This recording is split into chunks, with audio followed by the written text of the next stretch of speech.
Since last December 8th, the Church has been in the midst of the extraordinary Jubilee Year of Mercy. During these grace-filled days, Pope Francis has challenged all believers to become a more effective sign of the Father's action in our lives by contemplating the divine mercy, which surpasses every human limitation and shines in the darkness. Tonight, we are delighted to have Father Thomas Rosica participate in our final Year of Mercy reflection series and help to enlighten us in the darkness of our own lives. Father Rosica is a priest of the Congregation of St. Basil and the founding Chief Executive Officer of Salt and Light Television, Canada's first national Catholic television network. Father Rosica is the author of several hundred articles and columns in numerous languages for various publications, as well as a noted teacher, speaker, and preacher. Following the announcement in February 2013 of Pope Benedict XVI's resignation, Father Rosica was invited by the Vatican to join the staff of the Holy See Press Office and serve as one of the official spokespersons for the transition in the papacy that included the resignation, sede vacante, conclave, and election of the new pope. At the end of the papal transition in April 2013, the Vatican asked him to serve as the English language assistant to the Holy See Press Office. He continues to this day to relate on a daily basis with the English language media around the world. Among the many boards that Father Rosica serves on, he also serves as a member of the Shrine's Communications Committee, for which we are most grateful. In addition, Father Rosica is a great promoter of Mary's Shrine, and through his kindness, our Masses are often televised in Canada through Salt and Light Television. Please welcome Father Thomas Rosica.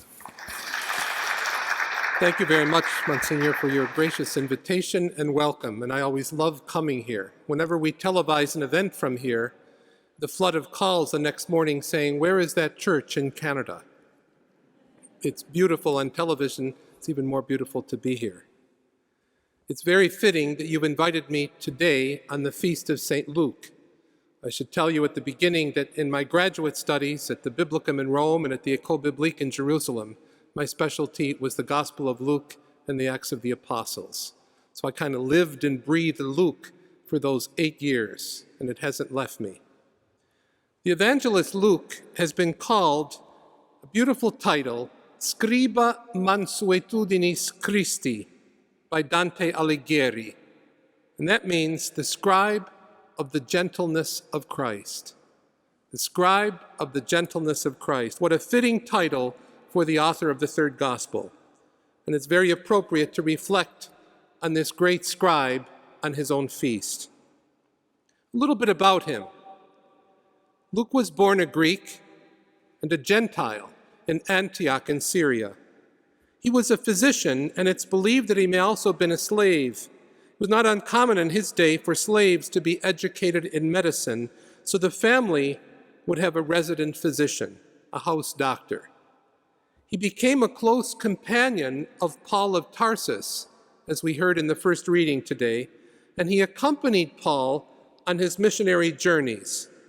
And as I mentioned in the homily, it's very possible that he provided emergency medical assistance to Paul when he had been beaten, stoned, or nearly drowned while trying to evangelize the Western Empire, the Roman Empire.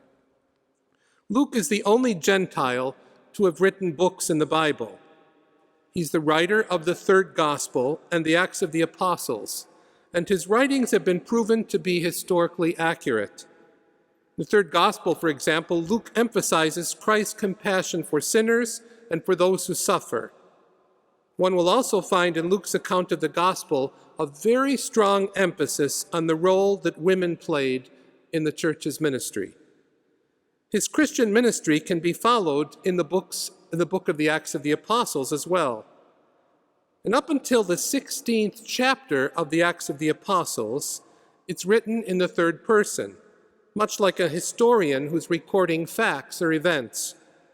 The voice of the narrator then changes to the first person And scholars believe this is done at the time that Luke first joined up with Paul at Troas in about the year 51 AD. The book of Acts then switches back to the third person, and scholars believe that this reflects a period of time when Luke was not present during those events which were being told to us.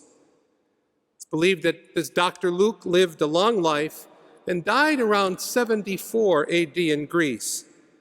The first Christian physician venerated by the Catholic Church, and therefore among the many things of which he's patron or people, he's patron of physicians and surgeons.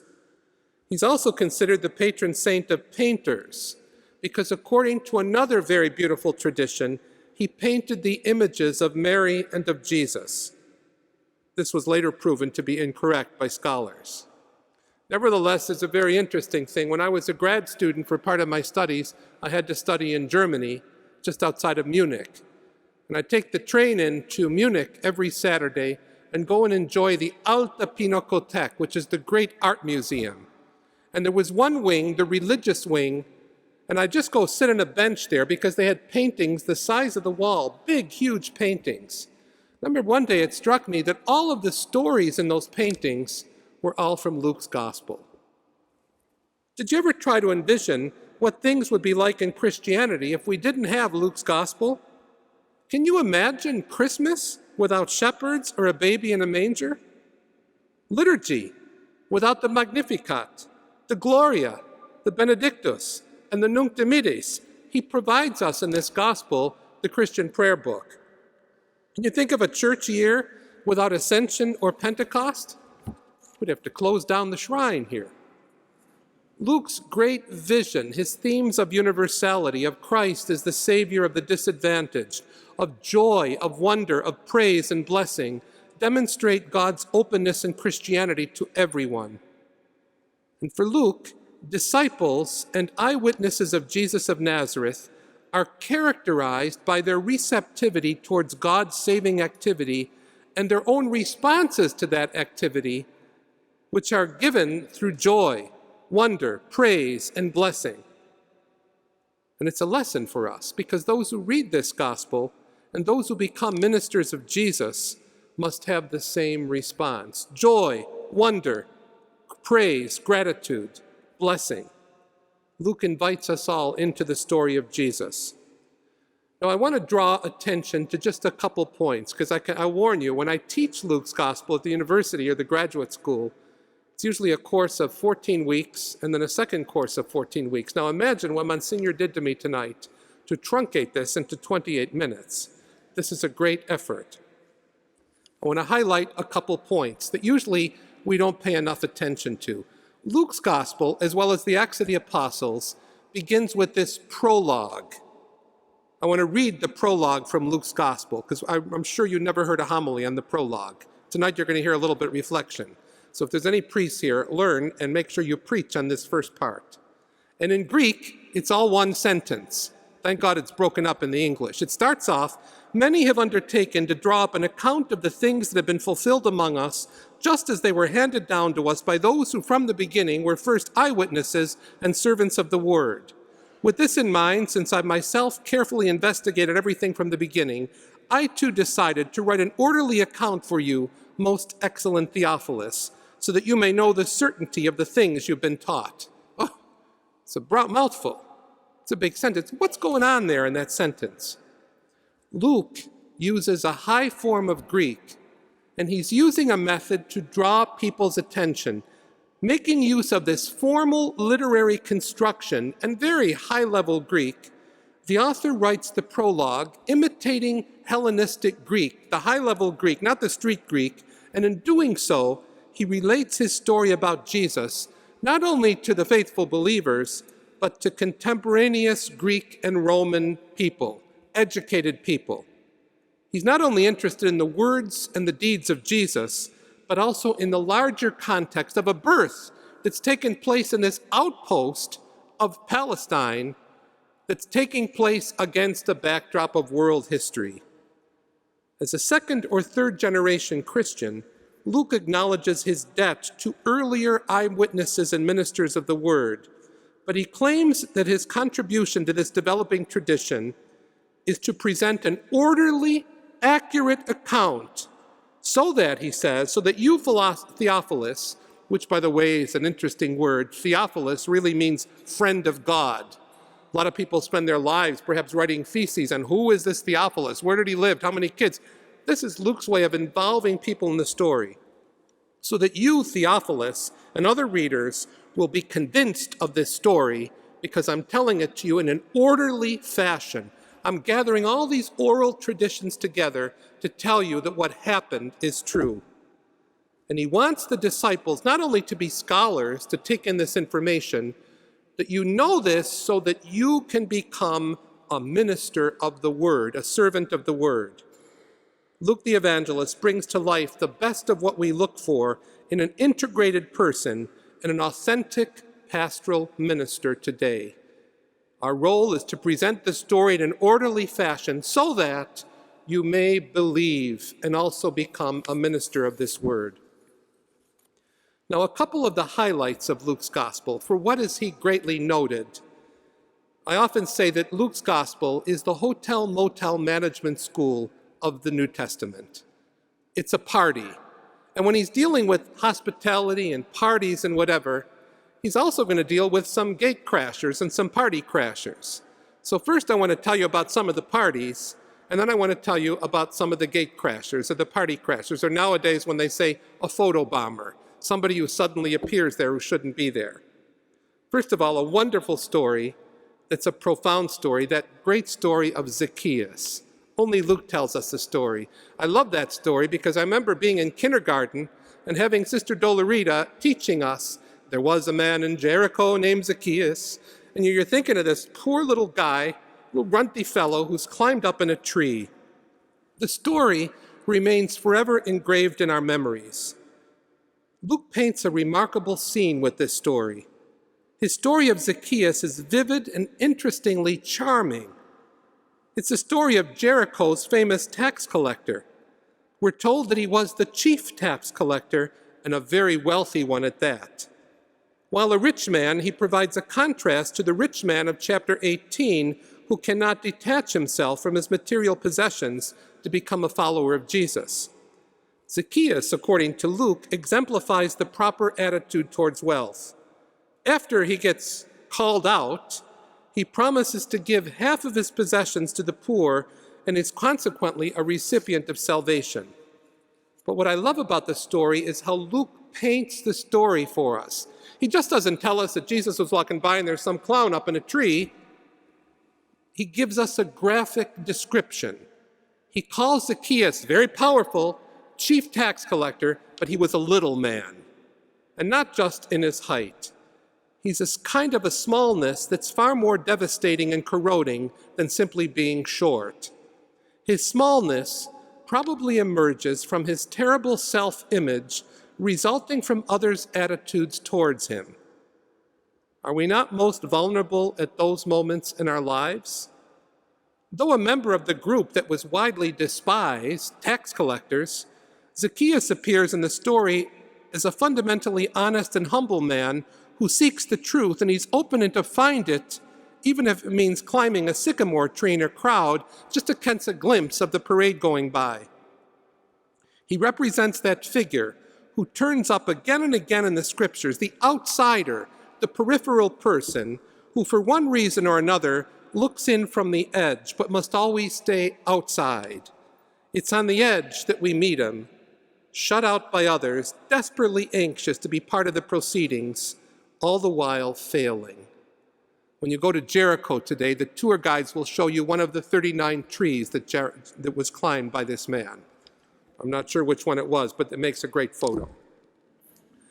Why, you got to ask, reading Luke's story, would Zacchaeus be so intent on catching a glimpse of Jesus? Perhaps because Jesus is all that Zacchaeus is not. Jesus is admired, sought out, and above all accepted by a large following. And then suddenly, the unexpected happens. The parade stops at the front door, in this case, the bottom of the tree. We get an invitation with astonishing words. you can just picture Jesus looking up there and saying, "Oh, I'm really glad that you're here. Let's go out for coffee." Or in those days, "I'll come to your house for a Turkish coffee," or "Let's have some pita and hummus. Come, it's not good for you to be alone up there." Or "When are you going to invite me over for dinner? I'd like to have supper with you." And the list goes on, and you could just imagine what that conversation was. And then we hear, "Zacchaeus, make haste and come down. I must stay at your house today," the words of the scriptures. Zacchaeus, Jesus called by this man by name. This guy was despised. And there's a key word that Luke uses here and in other stories. "Today, I must come to your house." Today. Not tomorrow, not when you pay back everything, not when you go to confession, not when you do penance. Today, I must come to your house. Why? Because the Father is rich in mercy, and he wants to seek out and save the lost. Underlying Luke's description of Zacchaeus as a descendant of Abraham, the father of the Jews, is his recognition of the central place occupied by Israel in the plan of salvation. And Jesus declares beautifully, "Today, salvation comes to this house." It's almost as if Jesus said to the chief tax collector of Jericho and through him to each one of us, "Zacchaeus, don't climb too high on that tree of yours, and don't hide from me. Don't waste all your energy concentrating on your guilt as you see it. I need to have a talk with you, and we need to have a meal." There's a powerful moral in that story that Luke develops for us. Luke the doctor, Luke the healer, Luke the evangelist, and Luke himself, the recipient of God's mercy. Throughout the gospel, especially this gospel, Jesus dines with sinners and takes the opportunity to teach very important lessons of discipleship. As with so many things, Jesus is befriending such types of people and eating with them angered his opponents, especially the religious leaders of his day. The Pharisees and the scribes sat around on the edge, pointing the finger. "Look who he's eating with. Look who he's drinking with." And don't think for one moment that the scribes and the Pharisees ended with the New Testament. They're alive and well and thriving today in many parts of the church. Look who he's eating with. Look who he's dining with. It was so often at meals that Jesus seemed to show most clearly that he reconciled sinners and brought mercy in the midst of their ambiguity and doubts. Even the Last Supper, which we think of instinctively as this sublime occasion, with the choir of the shrine, of the National Shrine of the Immaculate Conception, singing in the background as Jesus was there breaking bread with them. It wasn't like that, folks, because in the middle of that intimate, incredible moment, Jesus' table included Judas, his betrayer, Peter, who denied him, and the squabbling and obtuse disciples. The early church founded its understanding of the Eucharist on the dangerous memory of Jesus' table fellowship. And there's no better place to see this than in Luke's gospel. Another story, which I love, and I'm so happy to see how many times Pope Francis has referred to the story, is the story of the sinful woman in Luke chapter 7. A Pharisee, suspecting Jesus to be a prophet, invites Jesus to a very festive banquet in his house. But the Pharisee's self-righteousness leads to little forgiveness by God and consequently little love shown toward Jesus. The sinful woman, on the other hand, manifests a faith in God that has led her to seek forgiveness for her sins. And because so much was forgiven, that's why she was so loving. She now overwhelms Jesus with her love. The whole episode that Luke paints for us is a powerful lesson on the relationship between forgiveness and love. Why did this nameless woman approach Jesus in such a way in Luke's story? Her action was motivated by one thing and one thing alone, her love for Jesus and her gratitude for his mercy and forgiveness. She did something a Jewish woman would never do in public. She loosed her hair and anointed Jesus with her tears. She also did something that only love can do. She took the most precious thing she had and spent it all on Jesus. Her love was not calculated. It was extravagant and lavish. Jesus recounts what he saw the woman do. The purpose of this recitation is not so much to accuse Simon for what he did not do, You got to ask yourself the question when you read Luke's account. Does Simon persist in seeing the woman as a sinner, or is he able to reinterpret her actions? If Simon is still not able to come up with a different evaluation of what he saw, Jesus tries to persuade Simon to see as he sees. She has been forgiven much, and now she shows great love. The woman is not forgiven because of her lavish demonstrations of love. Rather, the loving actions follow from her experience of having been forgiven. And verse 47 of chapter 7 reads, "Her many sins have been forgiven, hence she has shown great love." Literally, her many sins have been forgiven, seeing that she has loved so much. Her love is the consequence of her forgiveness. This is also the meaning demanded by the whole parable. And Luke makes us ask a question here. The Jesus of Luke's gospel makes us ask a question. He makes us ask, is our love extravagant or is it miserly? Jesus makes clear that great love springs from a heart cleansed from sin. And the key question that her story poses, not only to Simon but to us, is this: do you see this woman? Do you see this person that's here? He engaged everyone in the story, because remember how the chapter begins, how the story begins. The woman bursts in, she's a gate crasher, a party crasher, and suddenly they're ready to kill her. They want to stone her practically. And Jesus then tells a story. He engages them all in the story, and just when they all seem to be there, he said, do you see this woman? It's about her. It's not about all your issues. It's about this woman. Do you see this woman? No wonder why Pope Francis has referred to this story so frequently. The story is open-ended. There is yet the hope that Simon's perception, understanding, and vision can be corrected. What about ours? In Luke's gospel, the gospel story invites us to reflect on the mystery and obligation of forgiveness and reconciliation. It invites us to judge our levels of mercy. Jesus' impropriety and lax mercy is often the accusation against him. As with so many things he did, his befriending such awful types of people and eating with them angered his opponents. They murmured against him. He's gone in to be a guest of someone who's a sinner. Look at him, who eats with tax collectors and prostitutes. Jesus saw something else in these people, in Luke's gospel particularly.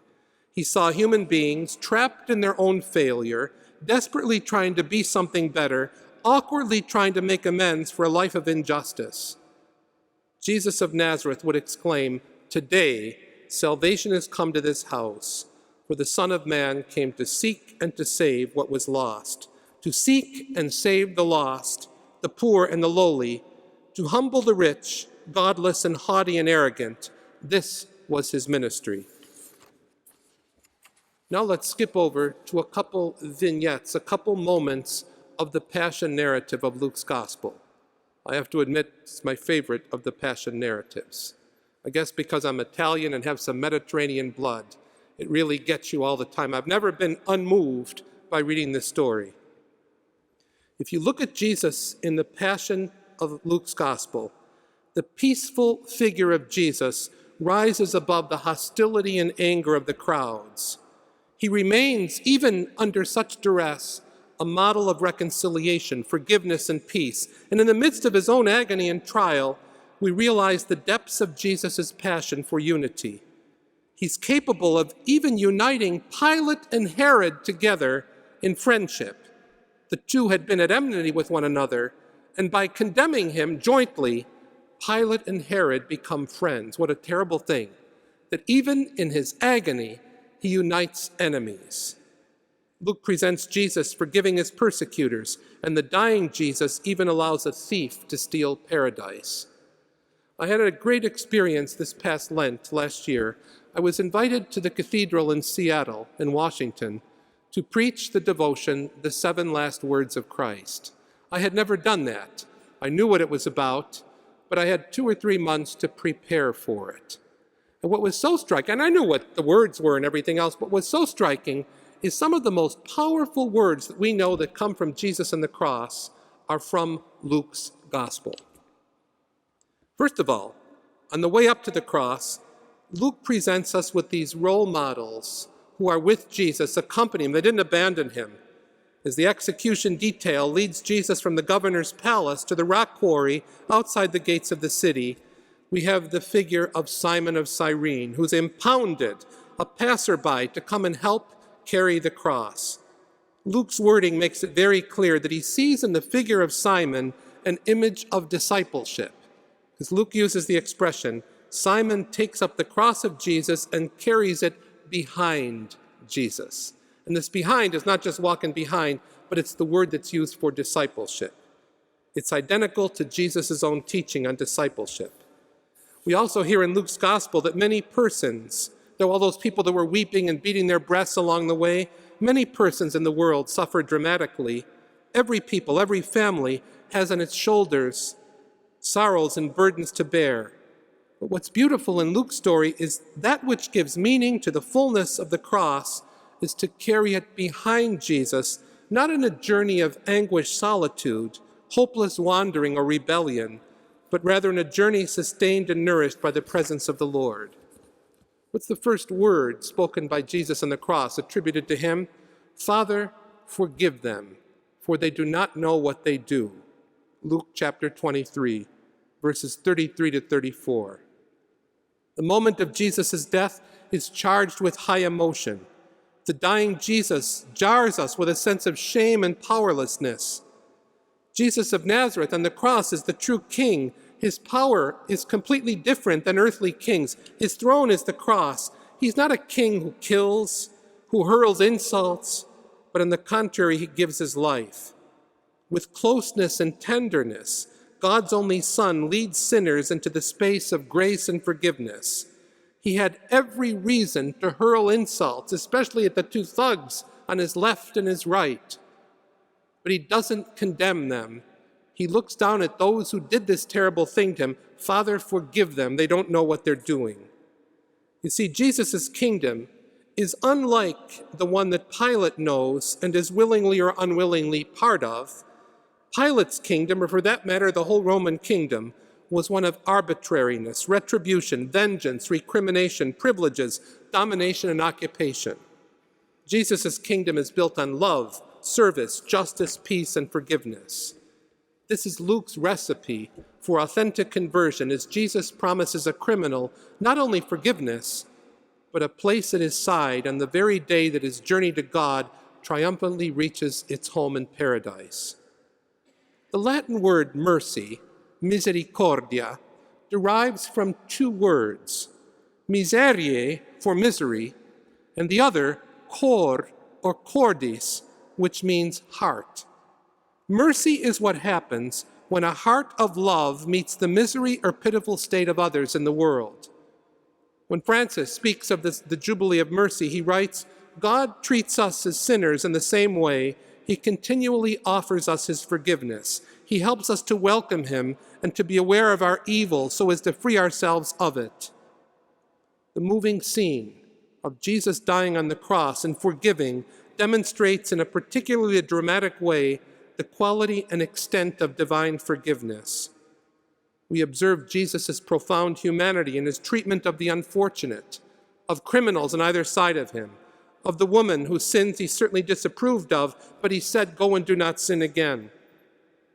You see, what message comes across from this vision, this moment, to recognize and bring out the sin in others means also recognizing oneself as a sinner, to preach the good news of the gospel of Jesus without acknowledging the necessity of profound personal conversion and the free gift of God's mercy is to deny the central Christian message.